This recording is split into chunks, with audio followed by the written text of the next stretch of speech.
Put away your cameras or you might get arrested on the spot. That is the message some senior citizens claim they got outside Yellowstone National Park.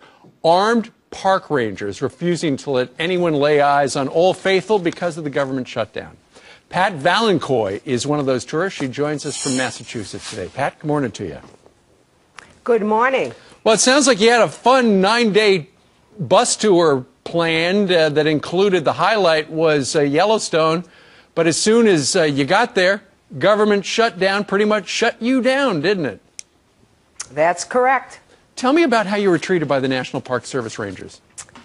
Well, we got in day one on Monday, and the shutdown had not occurred, but we were warned by the rangers and the staff at Old Faithful that, you know, it was coming. We got up Tuesday morning and said, well, we can tour. We're just going to drive around and take pictures, and we won't have the usual traffic jams. Great. We were out probably less than an hour and came across a beautiful herd of bison. We got out to take pictures, and no sooner did we get out of the bus than a ranger came along.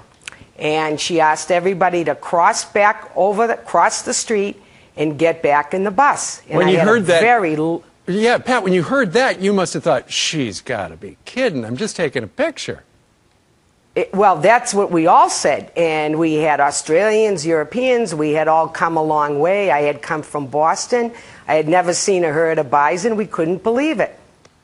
And then eventually you wound up going up toward Old Faithful. And whenever Old Faithful was about to blow, the park rangers came out to keep you from doing what? That's correct. We had to go back to Old Faithful. We were told to get in the bus and get back.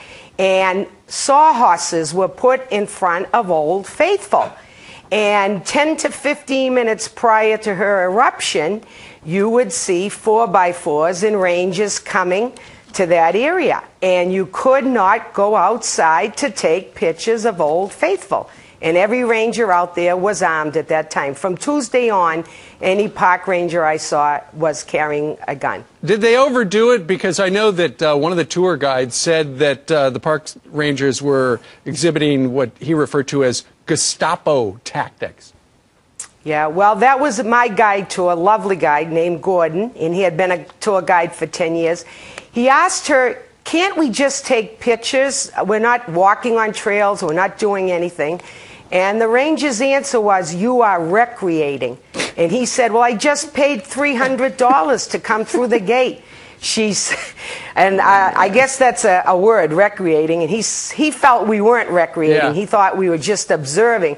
So she said, no, you get back in the bus. And literally, the only way you could see Old Faithful was from the second floor porch. You had to do it from the inside of the inn. It doesn't seem quite right, and I know that a number of the foreign tourists thought that they were under arrest. They didn't understand how friendly we are here in the United States. No, they were very scared. There was an Asian group at evening, and there were rangers walking in the lobby armed in the evening, and a group went up to the desk and asked if they could go outside. Were they under arrest? And you can imagine, you're terrorized. You're in another country. You don't speak the language. It really was concerning. You could feel the element of fear. Well, Pat, thank you very much for joining us today from Massachusetts, telling your story. By the way, folks, we did reach out to the National Park Service, and nobody could be reached for comment because, as you know, there's a government shutdown everywhere except Old Faithful. Right. That's a block enjoyment. Exactly. Maybe they were hashtag what a story instead.